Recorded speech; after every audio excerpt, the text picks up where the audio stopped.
Bienvenidos a este espacio de intercambios psicoanalíticos.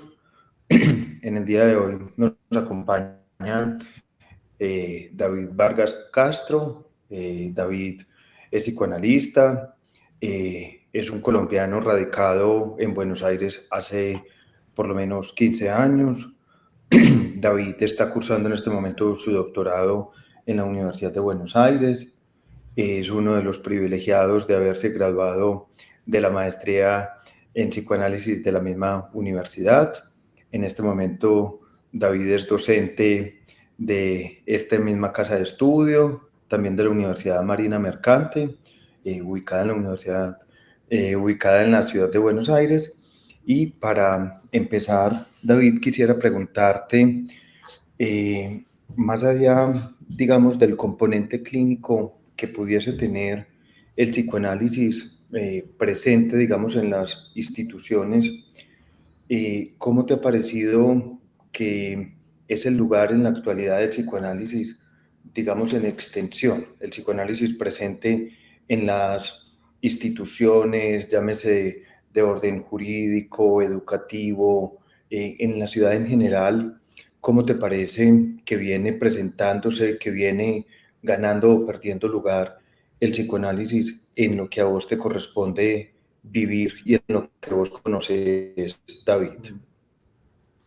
Bueno, ¿qué tal? ¿Cómo les va? Un gusto estar aquí con ustedes el día de hoy. Respecto a la pregunta, bueno, primero tener en cuenta el contexto local.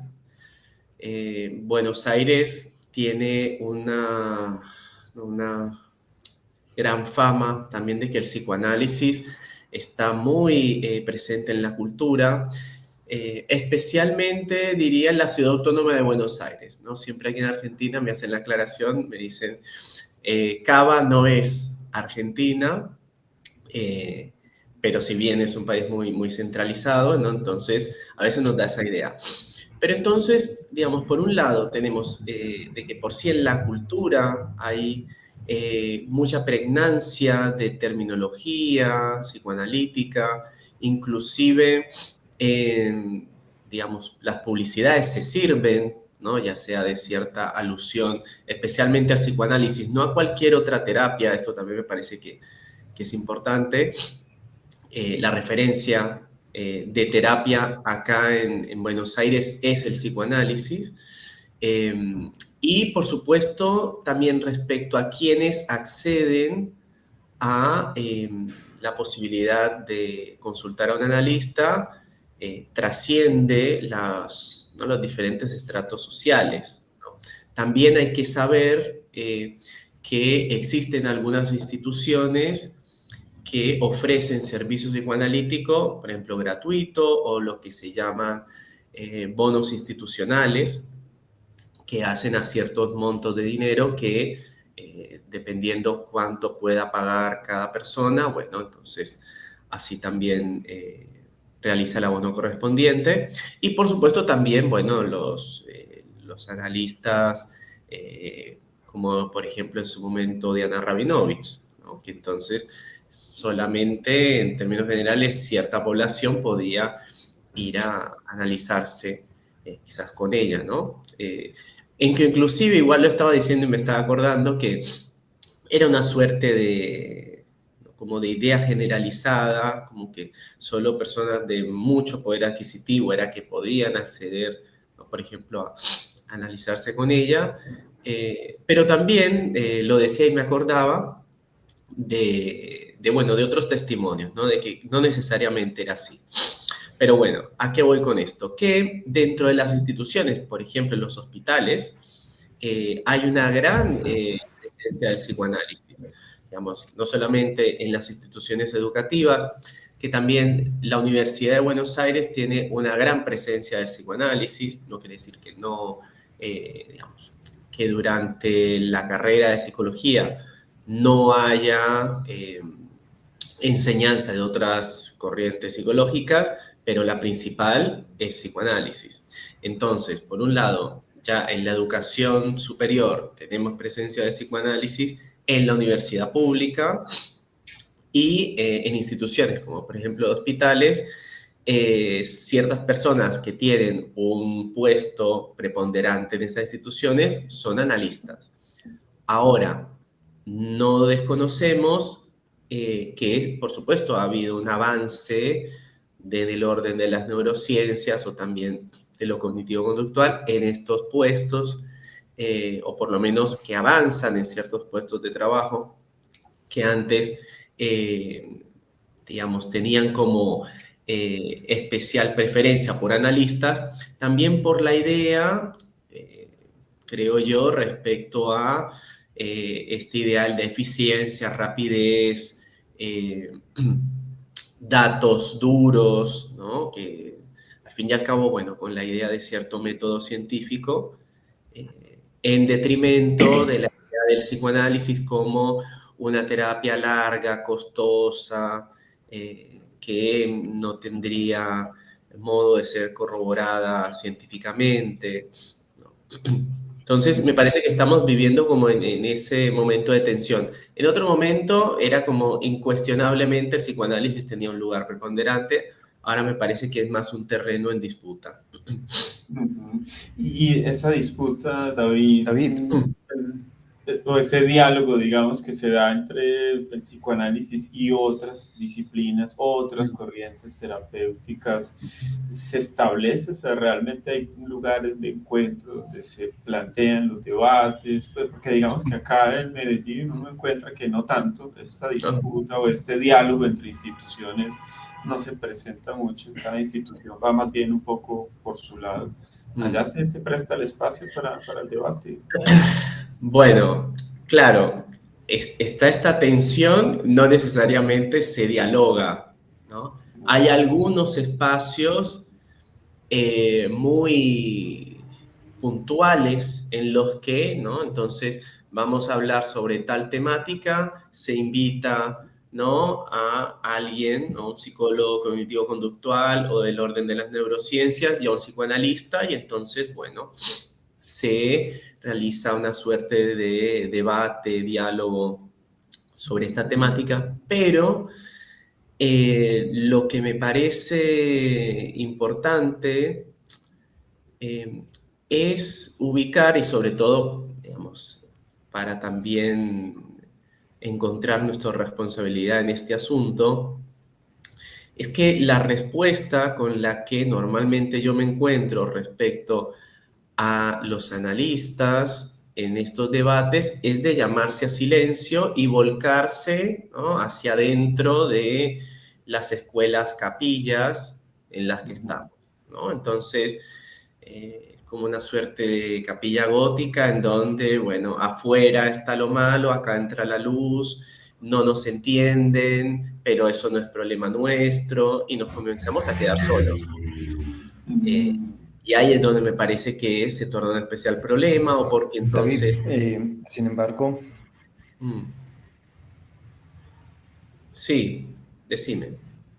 dale, dale, David, continúa, continúa. No, digo que me parece que hay otros discursos que vienen a tocarnos la puerta, ¿no? Como a decir, queremos dialogar con ustedes, que quizás, bueno, no es en algunas ocasiones del modo que quisiéramos que viniesen a dialogar con nosotros, ¿no? Como por ejemplo las críticas de discursos de género. Entonces, normalmente desde el psicoanálisis lo que decimos es, bueno, no saben leer a Freud, no saben leer a Lacan, o lo malinterpretan, o confunden tal cosa con tal otra. Pero para mí, digamos, el asunto es que si nosotros no nos abrimos al diálogo, a poder intentar esclarecer los supuestos malentendidos, que además sabemos que son estructurales, que van a existir siempre, comenzamos a quedarnos solos, y en esa soledad el psicoanálisis sí que va asegurando su extinción, ¿no? Ya que estamos con lo de extensión, bueno, hablemos también de la extinción del psicoanálisis. Y para mí, los lobos del psicoanálisis no son ni las neurociencias, ni los psicólogos cognitivos, no. Somos los propios analistas los que atentamos especialmente contra el psicoanálisis, ¿no? Cuando tomamos ese tipo de posiciones. Posiciones que no eran ni las de Freud ni las de Lacan al respecto. David, sin embargo, especialmente en las instituciones de salud mental, instituciones psiquiátricas, en Buenos Aires se encuentra, digamos, un trabajo mancomunado, un trabajo, entre comillas, en equipo, donde no hay ninguna dificultad en hacer un intercambio, llámese psiquiatría, psicología, psicoanálisis, entre otros, mientras que el panorama que nosotros encontramos en nuestra ciudad es que son lugares, digamos, muy politizados, donde el poder, por ejemplo, lo tiene psiquiatría, el psicólogo en muchas ocasiones termina siendo una suerte de secretario del psiquiatra, el psicoanalista no aparece también por ciertas peleas, por ciertas disputas, incluso históricas que se han dado, a partir de lo cual no hay ninguna posibilidad de una interrelación, de un intercambio, digamos, en función, llámese, de un paciente de orden psiquiátrico. Sí, pensaba que de todas formas, dentro de las instituciones, y ya que mencionabas, ¿no? Como esta jerarquía tácita o explícita, ¿no? De psiquiatra, psicólogo, el analista que entonces no aparece. Bueno, trabajando en las instituciones acá también, digamos, la palabra del psiquiatra sigue teniendo cierto peso que no es, digamos, la palabra del psicólogo. No, digamos, para algunos procedimientos interdisciplinarios va a depender de lo que diga el psiquiatra. Ahora, pensándolo en relación al psicoanálisis, acá encontramos a muchos psiquiatras que además son psicoanalistas. No sé cómo sea el caso. Entonces, claro, como que encontramos ahí que la palabra del analista tiene cierto peso, digamos, un plus de peso, pero porque también es psiquiatra, digamos, esto pensándolo en ciertas instituciones, ¿no? En otras quizás, digamos, no tiene mayor relevancia si se es psiquiatra o no, pero dentro de ciertas instituciones es cierto que sigue pesando, ¿no? La figura, ¿no? Como nos dice Freud y Lacan, la figura del médico, ¿no? Sigue teniendo un peso específico que no es la del psicólogo. Y como normalmente la mayoría de los Incluso formación de psicólogo, ¿no? Es una palabra que, bueno, sí es convocada, pero suele tener, como les digo, cierto peso específico y decisivo la del psiquiatra. Incluso, David, pues que normalmente se han analizado durante muchos años, entonces, por supuesto, el psicoanálisis no le resulta extraño, ya sea por formación o porque han estado, digamos, en el dispositivo. Exactamente, tal cual. Esto hace parte también de lo que les comentaba sobre la cultura que hay acá, en donde, o sea, no es como, bueno, llevo 15 años viviendo acá, pero por lo menos la idea que yo tenía cuando vivía en Colombia era que inclusive decir que alguien iba donde el psicólogo ya era la idea de que entonces estaba loco, ¿no? Que había una cuestión ahí. Mientras que acá no es el caso. Acá desde, no sé, tenés la cajera del supermercado que entre que está pasando los productos, en algún momento le dice a alguna otra, bueno, no, es que hoy tengo terapia a tal hora, o no sé, el gran ejecutivo que también va a terapia, o bueno, también ciertas personalidades, no sé, del espectáculo, ¿no? Es algo presente en la cultura, que casi no lo que se ve como algo malo es que uno no haga terapia, ¿no? Es como el reverso de la situación. Entonces, y como les digo, no cualquier tipo de terapia. Si bien a lo largo, no, por lo menos de los 15 años que yo llevo acá, se ha producido como una mayor demanda de ciertos modelos, ¿no? Como puede ser el cognitivo, en aras de decir, no, es que, bueno, yo hice terapia analítica durante cierto tiempo, pero yo necesito algo que sea más puntual, dicen algunas personas, ¿no?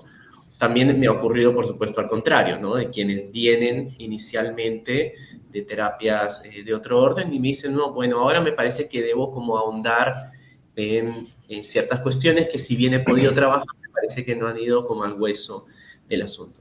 Pero digo, ya que culturalmente haya esa facilitación, después en cada análisis, ¿no? Como siempre sabemos, el saber o el conocimiento pueden entrar en el orden de resistencia, pero ya cuando alguien se animó a consultar, creo que eso es un dato importante a tener en cuenta. Entonces, claro, ciertas personas que acceden a ciertos puestos de trabajo, como pueden ser, ¿no?, instituciones de salud mental, ya tienen algún recorrido de análisis, si no es que acaso continúan analizándose. David, y te pregunto, pues, viendo que tienes todo este recorrido ya pues, de 15 años allá en Buenos Aires, pero además tenías también un poco, pues, como la cercanía con el medio en otro país acá, y has visto un poco como el contraste. ¿Qué hace que Argentina, que la cultura argentina, porque no es un fenómeno latinoamericano en general, digamos, bueno, el psicoanálisis tiene presencia en Colombia, tiene presencia en Brasil, pero hay algo que en Argentina hace que el psicoanálisis se ancle de una manera que incluso cuando la cambian en Latinoamérica, él va a Caracas, es por una situación política en Buenos Aires, pero la idea, pues, el inicio era llevarlo a Buenos Aires. Lo que pasó fue que muchos argentinos se fueron para Caracas. ¿Qué crees que tiene la cultura argentina que la hace tan pregnante el psicoanálisis? Porque antes del lacanismo, pues el kleinismo, o sea, también había una cantidad. Entonces, hay algo en la cultura argentina que hace que el psicoanálisis en general, incluso la salud mental, sea muy pregnante. ¿Qué condiciones? Sí, esa es una pregunta que yo me he hecho en varios momentos. No tengo una respuesta, pero tengo algunas ideas, ¿no? Bueno, una por un lado hace a lo que vos comenzabas a mencionar, ¿no? Lacan es traído a Latinoamérica, a Venezuela, por Diana Rabinovich, ¿no? Vuelvo a hablar de Diana. Diana exiliada también de Argentina, ¿no? Porque también me parece que es importante ubicar que no es que ella se va, ella se exilia por el momento político en el que estaba la Argentina. Pero claro, también ya, por más de que ella se exilie, como vos comentabas, ya en Argentina ya existía cierta pregnancia, por ejemplo, de la enseñanza de Melanie Klein, ¿no? Pero bueno, ella viaja a Argentina, a Venezuela, perdón, se exilia bueno, la visita de Lacan a Latinoamérica, uno podría decir, bueno, ¿por qué no floreció entonces en Venezuela? Si fue donde Lacan llegó. Ahora, bueno, también tenemos a Oscar Mazota. Oscar Mazota también fue alguien que se encargó, ¿no?, de traer el psicoanálisis lacaniano a Argentina. Pero, a ver, ¿no? Uno podría decir, ya desde antes había presencia del psicoanálisis, entonces podríamos adjudicarle, ¿no?, que fue por eso, seguramente contribuyó, pero no fue por eso. Mi hipótesis es que Argentina, y esto lo digo a título muy personal, Argentina yo lo siento como un país que siempre ha tenido la mirada hacia Europa, ¿no? O para ser más preciso, ¿no?, el porteño, ¿no?, como el gentilicio de la Ciudad Autónoma de Buenos Aires, siempre ha tenido la mirada hacia Europa. Entonces me parece que en ese sentido, en ese mirar hacia Europa también ha tenido como perspectiva, bueno, lo que ocurre no solamente en el orden ¿no? social, sino también respecto a las ofertas terapéuticas, ¿no? Además, digamos, creo que cuando en esta suerte de, ¿no? de los analistas que además o quienes están interesados en el psicoanálisis de Argentina viajaban a Europa, especialmente a Francia, ¿no? como epicentro también de psicoanálisis lacaniano, y volvían a la Argentina, ¿no? Porque también creo que, bueno, están los analistas que viajan a otro lado a formarse y no vuelven, como por ejemplo fue mi caso, ¿no? Pero están también los que hacían su formación, llevaban a cabo sus análisis o un tramo de sus análisis y después volvían a la Argentina, ¿no? Entonces creo que ese también, ida y vuelta, contribuyó. Pero como digo, no, creo que no es una respuesta satisfactoria. A lo mejor a lo largo de más años acá pueda ir forjando algún tipo de respuesta que me resulte más contundente. El lugar de Argentina y de Latinoamérica en general ya para el psicoanálisis frente a la posible extinción que mencionabas ahora, porque bueno, está extensión, pero lo ponías en tensión con el concepto de extinción. ¿Te parece que es un rol importante el que juega el psicoanálisis en Latinoamérica para la supervivencia del psicoanálisis en general? O sea, lo que implica pues Latinoamérica para el psicoanálisis. Sí, además, no sé, me hace acordar en la pandemia, por ejemplo, ¿no? México es un país en donde eh, hay ciertos epicentros de psicoanálisis, ¿no? Eh, que en el momento de la pandemia me dio la impresión que abrió, ¿no? Se produjo como una mayor apertura, pero no por México en sí mismo, sino porque la pandemia nos obligó a abrirnos, ¿no? Ahí donde entonces estamos conminados a encerrarnos, nos abrimos vía, ¿no? la internet, las redes sociales, y además porque la idea también misma de la educación se vio interrogada, ¿no? Recuerdan ustedes que prepandemia alguien decía que estudiaba a distancia y se veía como educación de segunda.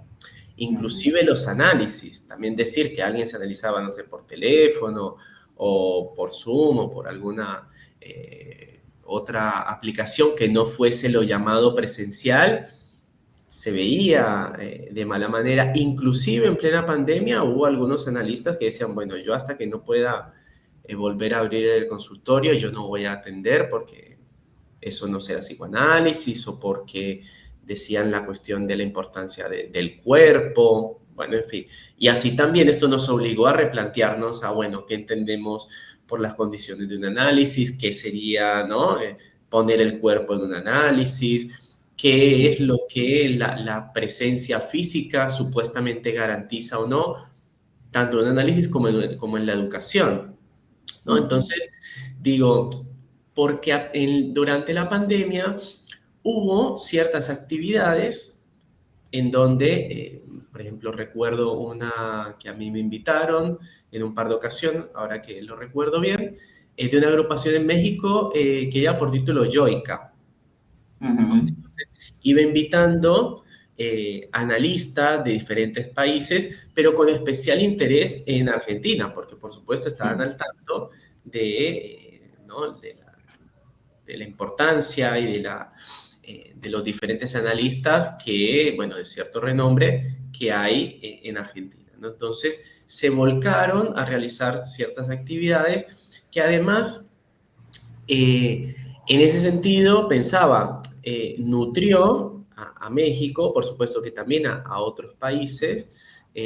A mí me pasaba, por ejemplo, de gente que me contactaba, no sé, República Dominicana, de Puerto Rico. Yo decía, no tenía ni la más remota idea. de que hubiese algo de psicoanálisis por allá, ¿no? Entonces, fue como una oportunidad, especialmente la pandemia, pero no porque no pudo ocurrir, no, o sea, me parece que no porque antes no hubiese podido ocurrir, sino porque la pandemia nos obligó a replantearnos la idea misma de transmisión de conocimiento, ¿no? Y dentro de ese fenómeno, eh, me parece que también entonces pudimos pensar en dialogar de un modo distinto con colegas, no sé, por ejemplo, de Brasil, también locales, ¿no? En donde la idea, también recordarán ustedes, antes de la pandemia, si yo quería o me querían invitar a alguna charla, me tenían que pagar el pasaje. La idea de las charlas virtuales, eso no estaba, ¿no? Digamos, a mí, por supuesto, me encantaría que cada vez que fuese a dar una charla fuese presencial, pero digo, en ese momento no se contemplaba como una posibilidad que fuese algo virtual. Post pandemia eso cambió. Así que me parece que, digamos, Argentina en ese punto además, si ya tenía un lugar preponderante, bueno, digamos, fue como absolutamente más evidente para el psicoanálisis a nivel suramericano, ¿no? Pero al mismo tiempo, como les comentaba al principio, el asunto es que podamos también ¿no? Como dialogar con otros discursos que no sean solamente el psicoanálisis.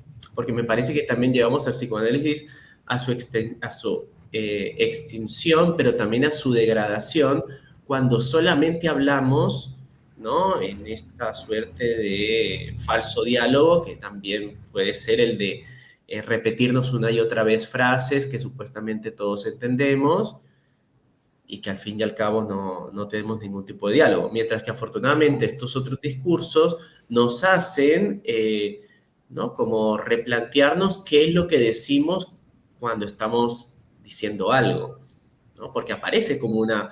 me parece que la dimensión de escucha en el sentido fuerte del término, es decir, de cierta, ¿no? De cierta ajenidad que se introduce allí, no creo que la podamos otorgar los mismos analistas. Creo que tiene que ser desde otro lugar, desde otros discursos, desde gente que afortunadamente no entienda, para que también nos remita a nosotros, bueno, qué es lo que entendemos con lo que estamos diciendo o qué es lo que queremos transmitir con lo que estamos diciendo. David, y en función de eso, digamos que una figura como la de Óscar Mazota, una figura como la de Diana Novich, a la Sí. debemos también la traducción, no el establecimiento del texto, pero sí la traducción al español de muchos de los seminarios que hoy aparecen en País 2. ¿Te parece? Y quisiera hacerte una pregunta un poco comprometedora. ¿Te parece que hay una transmisión, digamos, del psicoanálisis de tal manera que exista una generación que haya tomado esta enseñanza por parte de estas figuras tan importantes y que a partir de eso haya una, llámese, renovación, que haya una extensión del psicoanálisis, que las nuevas generaciones estén interesadas en función del psicoanálisis? ¿Hay una renovación generacional del psicoanálisis, te parece?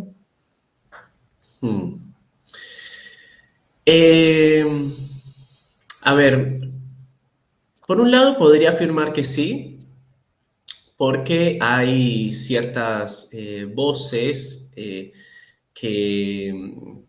bueno, que ya también han ido haciendo su trayectoria, digo, colegas dentro de lo que podríamos llamar gente joven que han hecho sus aportes, que no son promesas, digámoslo así, sino que ya son colegas que, bueno, que han hecho contribuciones importantes.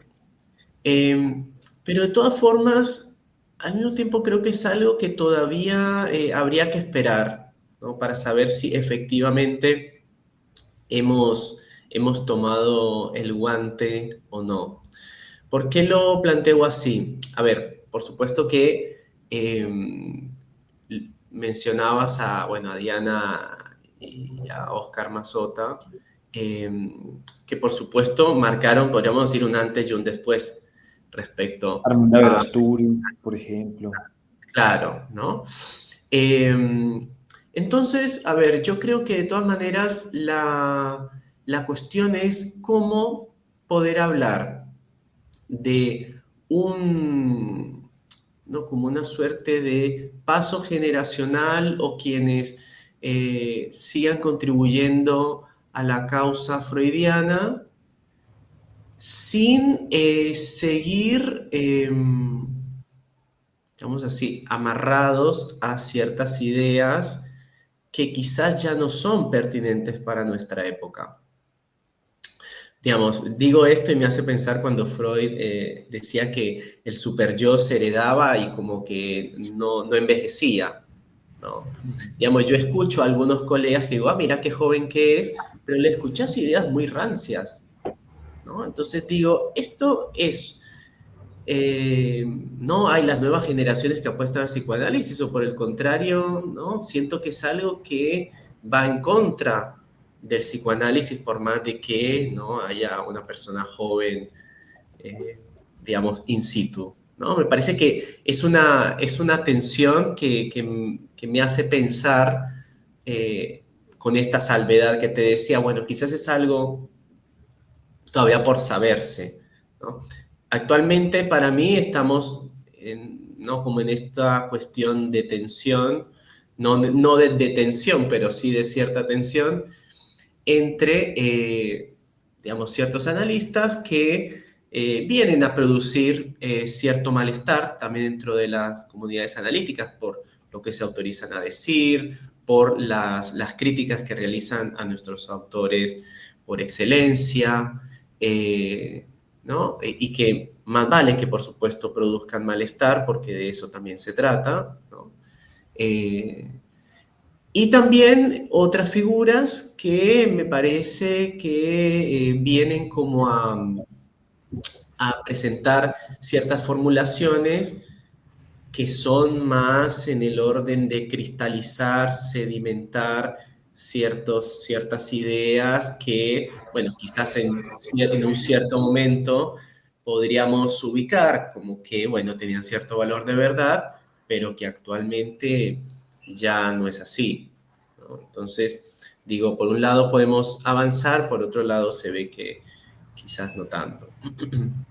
David, y el diálogo en ese sentido ya no solamente con otras disciplinas, digamos, lo que entra por el mundo del neuro y estos otros saberes de los que hemos hablado, pero ahora el diálogo entre las instituciones psicoanalíticas, ¿sí? O sea, las diferentes escuelas que hay, bueno, Argentina tiene esa característica de que hay muchas escuelas. Aquí tenemos en Medellín más que todo la presencia de dos principalmente. Pues está la Internacional de Foros, está pues la Nueva Escuela Lacaniana, la AMP, más que todo esas dos. Y uno lo que ve es que no hay mucho diálogo realmente entre los de uno y otro sector.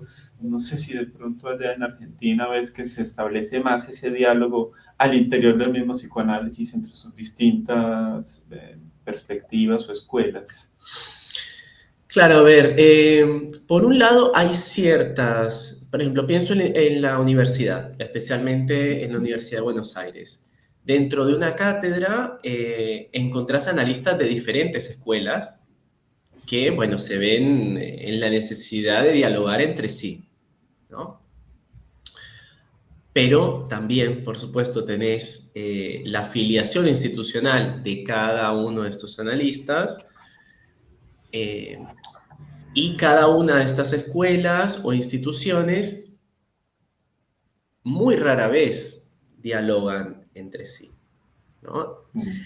Por eso antes hacía mención a esta figura, ¿no? Como de la capilla que cierra sus puertas y los fieles quedan adentro y los que no quedan afuera, que es una posición bastante segregativa, contraria, me parece, al psicoanálisis. Y en ese sentido me parece que también debemos distinguir al psicoanálisis de los psicoanalistas, ¿no? No siempre los psicoanalistas tomamos una posición muy analítica, ¿no? Entonces sí, es un fenómeno que aquí también se suele presentar, pero también tenemos, como les decía, estos otros espacios en donde, bueno, sí o sí nos vemos en la necesidad de dialogar entre colegas, por más de que tengamos filiaciones institucionales distintas. Ujú. Y en la universidad, con respecto al tipo de transmisión que se pone en juego allí, porque Mm, digo, cuando Lacan, pues cuando el primer departamento de psicoanálisis, digamos, que es el proyecto de Vincennes, la idea era precisamente luego del mayo del 68, un tipo de educación diferente, un modelo alternativo, y allí entra el psicoanálisis, pero por lo menos acá en el medio local, vemos que el psicoanálisis en la universidad hay ciertas tensiones en el tipo de transmisión de una especie de psicoanálisis universitario con respecto a la transmisión de un psicoanálisis en las escuelas, en las que mencionábamos ahora. ¿Cómo se vive allá esta tensión entre el discurso universitario, podríamos decir, y el discurso del analista? Y hay una diferencia en las modalidades de transmisión. mm. Bueno, por ejemplo, es una tensión que necesariamente debe existir.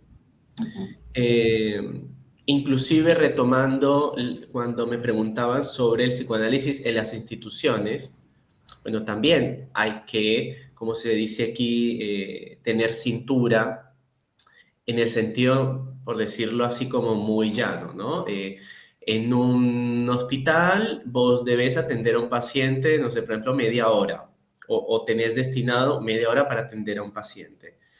¿Cómo maniobrar respecto a la sesión analítica lacaniana que no es, digamos, no está regida por un reloj? Inclusive la idea también de el alta, ¿no? Como se dice, ¿no? El alta institucional.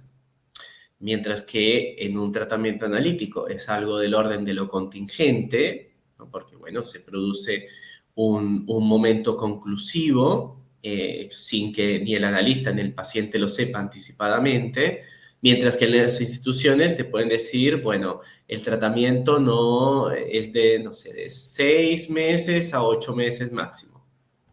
Vamos, ¿cómo hacer también con esa tensión? Entonces, pero me parece que el psicoanálisis en sí mismo se sostiene es en esas tensiones, ¿no? No solamente en el orden universitario, sí.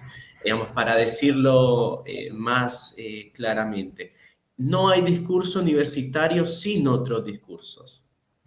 Ahí donde el psicoanálisis se presenta como un discurso que no dialoga, que no requiere los cuartos de giro, ¿no? Siguiendo la enseñanza de Lacan de los términos, no hay un discurso analítico posible. Entonces, dentro de las instituciones educativas, especialmente en la universidad, y preciso en la Universidad de Buenos Aires, hasta diría más, en la cátedra a la que pertenezco, lo que nos funciona también como digamos, como un elemento mediador entre ¿no? la cuestión analítica y ¿no? los requerimientos universitarios son el uso de los casos clínicos. Digamos, cómo pensar la transmisión, si es que acaso nosotros transmitimos unos textos y después entonces tomamos los casos como ejemplos, o si por el contrario iniciamos con casuística y después vemos, ¿no? Cómo podemos, en términos de Lacan, cómo clinicamos a partir de los textos, ¿no? Porque entonces además ahí lo que transmitimos también es lo que no, digamos, lo que no termina de ser absorbido por el discurso universitario, ¿no? Me parece que además también la idea de enseñanza implica la transmisión de una falta, no un saber completo, que quizás sí sería el, ¿no? el ideal, por decir así, del discurso universitario. David, sin embargo, si bien incluso a los argentinos que hemos mencionado previamente Mm, les debemos el conocimiento la llegada del psicoanálisis a Latinoamérica, no solamente a Buenos Aires, pensando en la transmisión y en cierto fenómeno que se ha presentado de manera histórica de esto que mencionabas hace un rato, de replicar, repetir cierto tipo incluso de APACs, de confusiones en las traducciones. ¿Te parece que en psicoanálisis en la actualidad se investiga, es decir, el texto freudiano, la obra lacaniana, se investiga o por el contrario, te parece que nos hemos quedado un poco como lectores que replican un pensamiento, pero que todavía, digamos, no con el peso que merecería la cuestión, no se piensa, no se reflexiona acerca del psicoanálisis? Y esto lo amarro también a una cosa que es bien problemática, David, para pensar incluso en la relación con otros saberes, y es que el psicoanálisis pretende ser un saber, algo así como unificado, como lo menciona Asun, como si fuese en Freud un Faraday, es decir, se constituye a sí mismo, no le debe nada a ningún otro campo del saber, y me parece que eso también ha hecho cierta tradición, ¿cierto? Es decir, el psicoanálisis solamente conversa consigo mismo, bien cerrado, y deja por fuera cualquier posibilidad, ya sea de antecedente teórico o de posibilidad de diálogo con otros saberes. Sí, a ver, lo del estudio, ¿no? Si nos hemos tomado, si nos estamos tomando el trabajo de estudiar los textos más que repetirlo, he visto el trabajo de algunos colegas, no solamente en Lacan, quien no es como el que normalmente nos hace rompernos la cabeza de qué quiso decir acá, y entonces vamos a tal traducción a ver qué dijo, ¿no? Ponte, a ver qué dice entonces la versión Miller del seminario, sino también de textos freudianos, ¿no? Que eso me parece también un ejercicio interesante, eh, porque también acá se hace como el comentario de que se suelen plantear las cosas en el orden Boca-River, ¿no? Como si fuese un partido de fútbol. Bueno, un poco lo que me comentaba Sergio es que allá ustedes también tienen un Boca River dentro de las escuelas de psicoanálisis, ¿no? Eh, y, digamos, la cuestión es que cuando, cuando podemos pensar una tercera alternativa, porque también con Freud, ¿cómo es? ¿Es López Ballesteros o Echeverry? Y entonces aparecen otros autores diciendo, bueno, proponemos esta relectura crítica de tal texto freudiano, ¿no? Me parece que eso siempre viene a romper con esta idea Boca River, que siempre termina en cierta tensión agresiva, excluyente, ¿no? Entonces, si utilizas tal traducción, no podés como utilizar esta otra. Que también, por supuesto, aparece entre autores, digamos, para algunos colegas, ¿no? Como decir, si vos lees, no sé, a Soler, no podés leer a Miller. Pero yo diría que esto especialmente hace daño eh, para quienes están teniendo el primer encuentro con el psicoanálisis, ¿no? Creo que ahí es donde especialmente puede hacer especial daño, porque quizás, ¿no? Quienes llevamos un poco más de recorrido, quizás no nos importe mucho, ¿no? Quién nos andan diciendo que esto se puede leer, esto no, pero cuando recién estamos empezando, creo que es decisivo de qué forma transmitimos el psicoanálisis. Ahora, pensar también sobre, digamos, cómo hacer para que leer Lacan no se nos vuelva ¿no? Como una tarea imposible en el sentido, bueno, entonces tenemos las traducciones, ¿no? Pero además entonces las transcripciones que hacía Gloria, ¿no?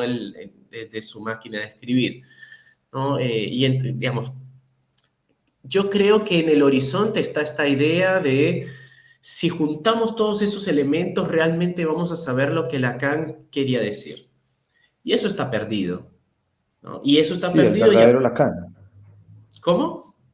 Algo así como el verdadero Lacan. Si El vamos a verdadero encontrar en algún Lacan, que momento, sí. inclusive que si uno vieron que en los seminarios aparece Lacan, y me parece que no inocentemente, pero trayendo una y otra vez cuando un analista, ¿no? De quien asistía a su seminario, como que un momento parece que perdió la paciencia y le dijo, como, ¿por qué no puede decir lo verdadero sobre lo verdadero? Como déjese de tanto rodeo, ¿no? Como, a ver, diga qué es lo que usted quiere decir, sería. Pero es una pregunta imposible porque ningún sujeto, digamos, puede dar fe de eso. Depende de quién lo escuche. Entonces nosotros como quienes leemos a Lacan debemos también soportar la idea de que, digamos, lo que Lacan quería decir, eso está perdido. Está lo que nosotros podemos leer en Lacan. Y tenemos que saber hacer con eso y agregar, modificar, ¿no? Lo que nos parezca. Esto para que no, como les decía, no se nos vuelva una tarea imposible el hecho de poder leer a cualquier autor, ¿no? A ver cuál es, ¿no? La traducción absolutamente correcta y entonces habría que leerlo en francés y si no se lee en francés, digamos, terminamos siendo igualmente segregativos como cuando decía antes, bueno, nos vamos cerrando nuestras capillas y al final, digamos, ni siquiera llegamos a conseguir el objetivo que creemos supuestamente vamos a lograr haciendo eso. Digamos, la Y, transmisión, como decía, la enseñanza implica también transmitir una falta y que gracias a eso también es que podemos nosotros llegar a decir algo. Porque si ya dijésemos, Lacan y Freud dijeron todo, pues entonces lo único que tendríamos que hacer es lo que algunos ya hacen, que es repetir como un mantra, ¿no? Ciertas frases, ciertas afirmaciones. y se plantea un poco, David, digamos, frente a esto de si ya Freud y Lacan dijeron todo, pues ¿qué quedaría, digamos, para la actualización del psicoanálisis? Y precisamente un autor como Miller se ha presentado como el que esclarece a Lacan, el que entendió lo que quería decir Lacan, cuál era su mensaje en su obra, y un poco, no sé cuál es su posición y allá en Argentina, frente a si podríamos pensar que realmente Miller retorna a Lacan, así como Lacan decía retornar a Freud, y lo que hace es esclarecer a Lacan, o si realmente hay un psicoanálisis milleriano, o sea, si él hace un punto de corte y una cosa a Lacan y otra cosa a Miller. Porque bueno, también hubo un evento pues en el que Miller tiene cierta diferencia, por ejemplo, con un autor como Jorge Alemán, y esto convocó pues un debate entre psicoanalistas argentinos o de habla hispana en general y los psicoanalistas franceses. Hay unas tensiones ahí, no sé cuál es su posición frente a esto, si realmente Miller se distancia.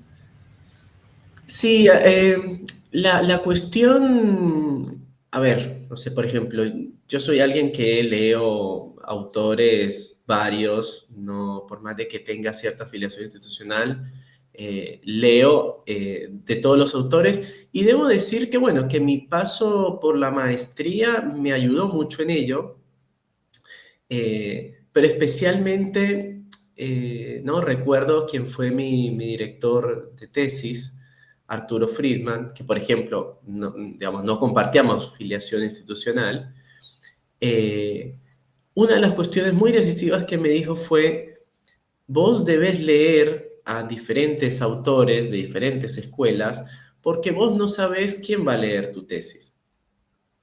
Me dice, imagínate que, no sé, le lee a alguien de tal filiación institucional, vos no citás a ningún autor de dicha escuela y seguramente eso no le va a gustar, ¿no? Y me pareció ¿no? Como sumamente esclarecedor y preciso, ¿no?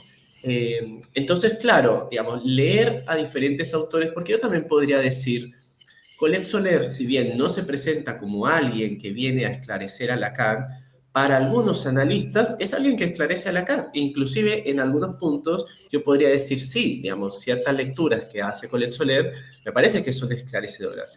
Entonces, digo, no, yo no pondría tanto el peso en quien se presenta como, ¿no?, una suerte de embajador de Lacan o de Freud, sino de quienes terminan, ¿no?, creyendo encontrar ahí a una suerte de traductor de estos autores importantes. Digamos, podemos erigir tótem de cualquier cosa, ¿no?, la enseñanza de la humanidad. Eh, digamos, más allá también de si podemos decir que hay un psicoanálisis milleriano o, ¿no?, de otro orden, lo que a mí me queda claro es que, como también nos señalaba Lacan, el analista está, ¿no?, llamado a reinventar el psicoanálisis, vez a vez.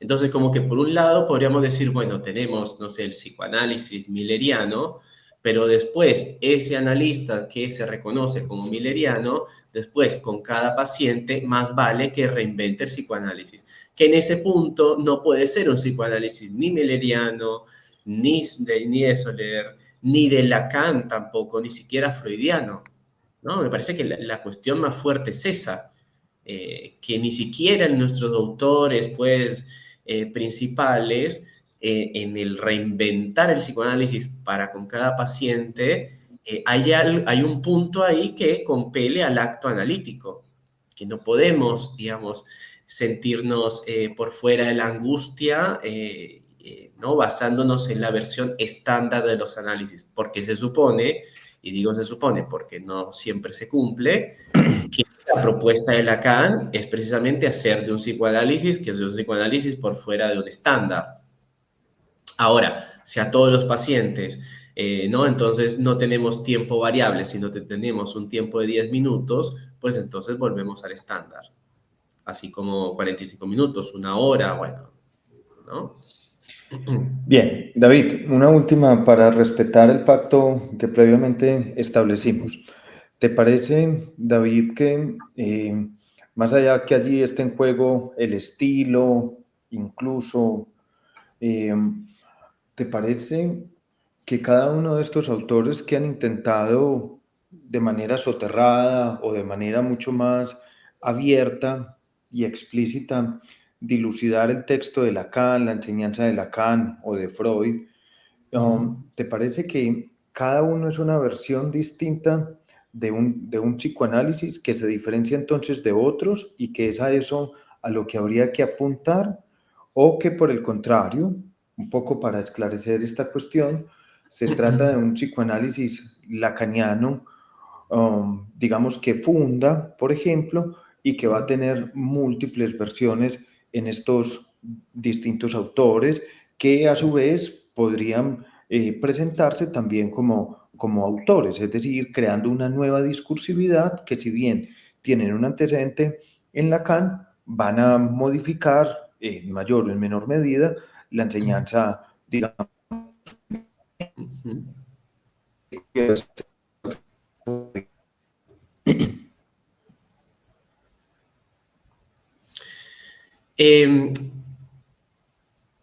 Es que, claro, digamos, lo que me gustaría como poder transmitir sobre esto es que por más de que inclusive no tengan la intención de agregar, digamos, su granito de arena, sino de cernirse lo más que se pueda, ¿no?, a Freud o a Lacan, eh, aunque, como decía también Lacan, el analista tenga horror de su acto, no podemos no agregar nuestra parte en el asunto, ¿no? Creo que lo engañoso es creer que podamos hacer un psicoanálisis lacaniano o de cualquier orden sin que ya estemos ¿no? Como habla Lush del trozo de sí, ¿no? Cuando habla del duelo, ¿no? Como ese agregado. Y ese agregado además tiene un nombre lacaniano, es el deseo del analista, ¿no? Claro, Entonces, en este pero punto... mira, ¿Mm? David, pero una cosa sencilla Sí, y rápida. Fíjate que también encontramos a lo largo de la historia analistas que se han intentado hacer casi que una copia freudiana o lacaniana, ¿cierto? Entonces van sí, sí, sí, vestidos al modo de Lacan o su consultorio sí. como los Mm, consultorios de estos. mm.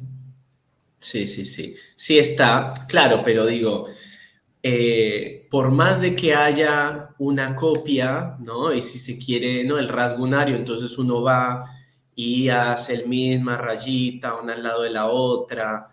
Lo que precisamente Lacan nos dice es que esta rayita, por más de igual que sea la primera, no es igual porque es la segunda. Entonces, por más de que vos te quieras vestir igual que Lacan, que quieras enunciar con cierto tono, que el consultorio más o menos lo tengas, eso no te exime de que inclusive en esa copia vos ya estás haciendo un agregado. Digamos, me parece que lo engañoso es olvidarse de eso, ¿no? En aras, ¿no? Como excluir, por eso hablaba del horror del acto, ¿no? Porque también es casi como un modo de decir, bueno, yo no tengo autoría en esto, ¿no? Casi diríamos el horror de quien plagia, dice. Y Lacan lo que dice es que inclusive quien realiza un plagio, hay una dimensión allí de autoría, por más de que tenga horror al respecto, ¿no? Y creo que esto también termina ocurriendo en los analistas, más allá, como decía, se tenga la intención o no de querer imitar a Lacan, porque inclusive hagamos lo más cotidiano, y Lacan lo mencionaba, cuando uno comienza, ¿no? A atender pacientes, Lacan decía que solemos hacer de psicoanalistas, lo dice así, que además me parece que es una buena expresión, porque no es serlo, dices hacer de psicoanalistas. Yo agregaría, y me parece que es algo que no deberíamos perder, ¿no? El hacer de psicoanalista. Pero lo que él señala es que solemos imitar, ¿no? A los analistas que nosotros hemos tenido, ¿no? Con quienes nos hemos analizado. Y esto es práctica cotidiana, por lo menos para mí, en la que, no sé, por ejemplo, atiendo colegas que me dicen, no, pero yo no puedo cobrarle a un paciente más de lo que a mí mi analista me cobra, por ejemplo, ¿no? Y por supuesto es razón también de análisis, ¿no? Porque ¿para quién serviría ese pago si vos lo pensás en estas coordenadas? Para vos sentirte, ¿no? Como, bueno, no soy más que mi analista, pero vos ahí te estás perdiendo en la dirección de esa cura porque estás cobrando lo que estás cobrando. Ujú. ¿No? Muy bien. Entonces, ni siquiera Freud y Lacan, digo, eh, cada quien también con quienes han sido parte del análisis de cada quien. David, una pequeña publicidad y para despedirte con el agradecimiento por tu espacio, por tus palabras. Me parece que has sido un hombre valiente que se ha sostenido como extranjero en un medio también agreste para un colombiano. Entonces, muchas gracias, hombre David. Y una publicidad que tiene que ver con Sergio es que David Sergio está ya a puertas de presentar su tesis doctoral, donde distingue rasgo unario de rasgo uniano. Viene Ah, trabajando hace mucho tiempo sobre eso, David, precisamente.